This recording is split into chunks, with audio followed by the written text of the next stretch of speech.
मैं चिरंजीवी सुवेदी आज आप सभी के सामने पंचम स्थान में संतान योग के बारे में लेकर आया हूं, जिससे आपको पता लगे कि आपकी कुंडली में या किसी एक जातक की कुंडली में पुत्र संतान प्राप्ति करने का योग है या पुत्री प्राप्ति करने का योग है, या उसकी कुंडली में कितने पुत्र की प्राप्ति योग है, कितनी पुत्रियां प्राप्ति योग है। इसके बारे में मैं आज आप सभी के सामने चर्चा करूंगा।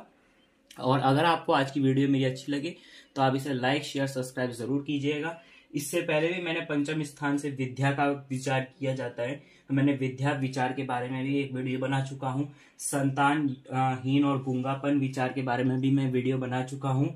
अगर आपको वो वीडियो देखने में काफी उत्सुक हैं तो आप मेरे चैनल को विजिट अवश्य करें। तो हम सबसे पहले इसका एक श्लोक है, तो वो श्लोक क्या कहता है। कुंभे चेत पंचम पुत्र तदनुचमकरे नंदने आत्मजास्यु स्त्रियो भौम सुतानम त्रिजनमत सुतदायको रोहिणेय इत्थम काव्य शशांको जनुषि च गुरुणा केवलई न एक पुत्र पंचास्यु केतु राहु क्रिया विषभ लग्ने कर्कटे नो विलंब। इसका पहला पॉइंट कहता है कि लगन से पंचम स्थान में, संतान स्थान में, विद्या स्थान में अगर आपका कुंभ राशि पड़े, यहाँ आपका 11 का अंग बैठ जाए तो, और वहां शनि हो और उसे कोई ना देखे, बस इकलौता शनि होना चाहिए। लगन से पंचम स्थान में कुंभ राशि और उसमें इकलौता शनि कोई ना देखे, तो ऐसी स्थिति में 5 पुत्रों का योग होता है कुंडली में। तो ये सबसे पहला योग है।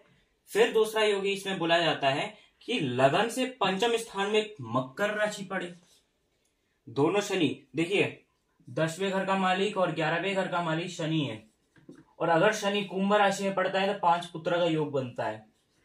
और अगर ये मकर राशि में पड़ता है, मतलब ये लगन से पंचम स्थान में मकर राशि पड़े और उसमें शनि बस इकलौता बैठे, कोई और ग्रह उसे दृष्टि ना करे, कोई भी शुभ ग्रह अशुभ ग्रह उससे कोई फर्क नहीं पड़ता है, बस शनि इकलौता यहाँ मकर राशि में बैठे, तो ऐसी कुंडली में जो है आपके पुत्री का योग बनता है। और उस कुंडली में 3 पुत्रियां होती हैं। ऐसे जातक की कुंडली में 3 पुत्री का योग बनता है।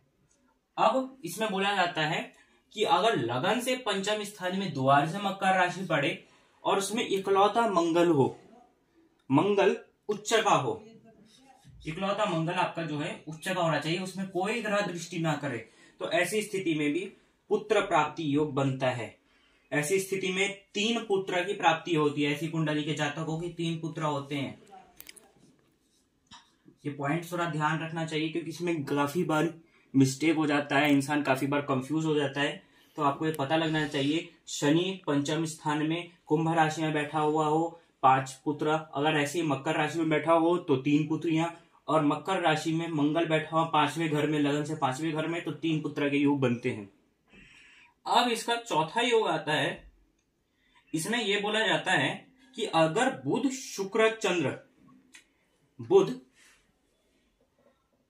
यहां मैं लिख देता हूं, बुध शुक्र और आपका चंद्र, इनमें से कोई भी 1, 2 या 3 पंचम स्थान में बैठे और स्वक्षेत्र हों, जैसे मीन लगन की कुंडली होगी, यहाँ 4 का अंक होगा। आपका मकर या आपका कुंभ लगन की कुंडली होगी, उसमें देखिए मकर लगन की कुंडली होगी तो 3 का अंक होगा। और अगर आपकी और कुंडलियां के अनुसार इसमें अगर यहाँ शुक्र का भी घर बैठ जाता है, जैसे यहाँ 2 का अंक आ जाता है, या यहाँ 7 का अंक आ जाता है, या यहाँ 6 का अंक आ जाता है, ऐसी कुंडली में बुध शुक्र चंद्रमा बैठे, बुध बैठा या चंद्रमा बैठ जाए या शुक्र बैठे, इन दोनों में से कोई भी 1 या 3 या 2 स्वक्षेत्र होना चाहिए और इसे कोई ग्रह ने दृष्टि ना करे, तो ऐसी स्थिति में भी कन्या की प्राप्ति होती है। अर्थात पुत्र उस इंसान की काफी विलंब से प्राप्ति होती है, कन्या की ही प्राप्ति होगी इस कुंडली में। ऐसी कुंडली के जातकों की कन्या की प्राप्ति होती है। और अकेला बृहस्पति हो, अकेला बृहस्पति पंचम में हो अपने शुभ ग्रह की राशि में, जैसे यहाँ इसे कोई भी मित्र ग्रह बैठ जाए, जैसे ये गुरु मेष लगन में भी अच्छा फल देता है, वृश्चिक लगन में भी अच्छा फल देता है, कर्कट में भी अच्छा फल देता है। आपका मित्र राशि में होना चाहिए, 9 अंक में भी सोग्रिया होता है, 12 अंक में सोग्रिया होता है, और 5 अंक में भी अच्छा फल देता है। तो आप याद रखिएगा 1, 8, 4, 9, 12, 5 मेष, वृश्चिक, कर्कट, धन, मीन और आपका सिंह। इन राशि में अकेला अगर गुरु हो तो ऐसे इंसान की 5 पुत्र का योग बनता है। ऐसे इंसान के 5 पुत्र का योग बनता है कुंडली में। परंतु कोई और ग्रह दृष्टि नहीं करना चाहिए या कोई और ग्रह युक्त नहीं होना चाहिए। तो ये जो कुंडली में अगर कोई और ग्रह देख लेता है या कोई और ग्रह से दृष्टि हो जाती है, कोई पाप ग्रह शुभ ग्रह कोई भी देख लिया युक्त हो जाए, तो ये योग घटित नहीं हो पाता है। अब लास्ट वाला मैंने आपको इससे पहली वाली वीडियो में भी बताया था कि राहु और केतु अगर आपका मेष और आपका कर्कट राशि में बैठे तो विलंब से संतान की प्राप्ति तो होती है, परंतु इंसान संतानहीन नहीं होता। तो अगर यहाँ आपका 1 का अंक बैठ जाए, 4 का अंक बैठ जाए, इसमें राहु बैठे, यहाँ केतु बैठे, यहाँ केतु बैठे, यहाँ आपका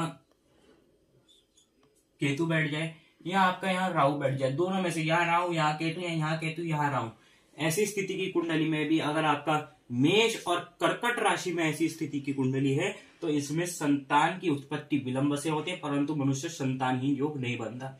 अब इसमें एक श्लोक और बोलते हैं, संतान प्रतिबंधक कि कितने साल के बाद, मतलब नॉर्मल कितने साल के बाद विलंबता का योग बनता है। वैसे वो ज्यादातर और लोगों की कुंडली में, जातकों की कुंडली में नहीं होता, फिर भी आपको हम बता देते।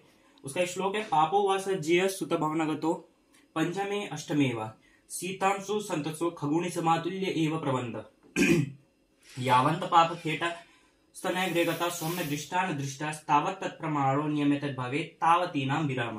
कहने का यह अर्थ यह है कि अगर आपकी कुंडली में संतान योग है, चतुर्थेश पाप ग्रह के साथ युक्त है। अब मैं यहाँ नंबर लिख देता हूं आपका, जैसे कि मिथुन लगन की कुंडली बन गई है आपकी,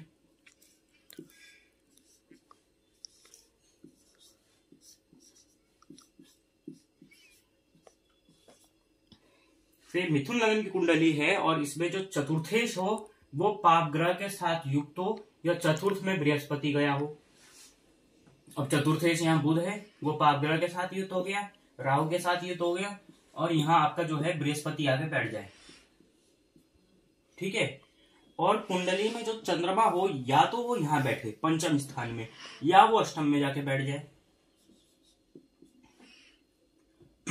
अष्टम में जाके बैठ जाए। तो ऐसी स्थिति की कुंडली में आपको जातक की 30 साल के बाद जाके संतान की प्राप्ति का योग बनता है। आप ध्यान रखिएगा, जो चतुर्थेश हो वह पाप ग्रह के साथ युक्त हो और वो गुरु के साथ भी जो हो युक्त हो, या गुरु वहां चतुर्थ में गया हो, चंद्रमा पंचम या अष्टम में हो, तो इंसान की 30 साल के बाद, 30 साल के बाद जाके उसकी जो है संतान की प्राप्ति होती है। तो बस आज के लिए बस इतना ही। मैं आपका दूसरा एक और भी योग है कि इसकी उपाय क्या क्या होते हैं पंचम स्थान में संतान प्राप्ति के लिए, वो मैं जल्दी ही लेकर आऊंगा।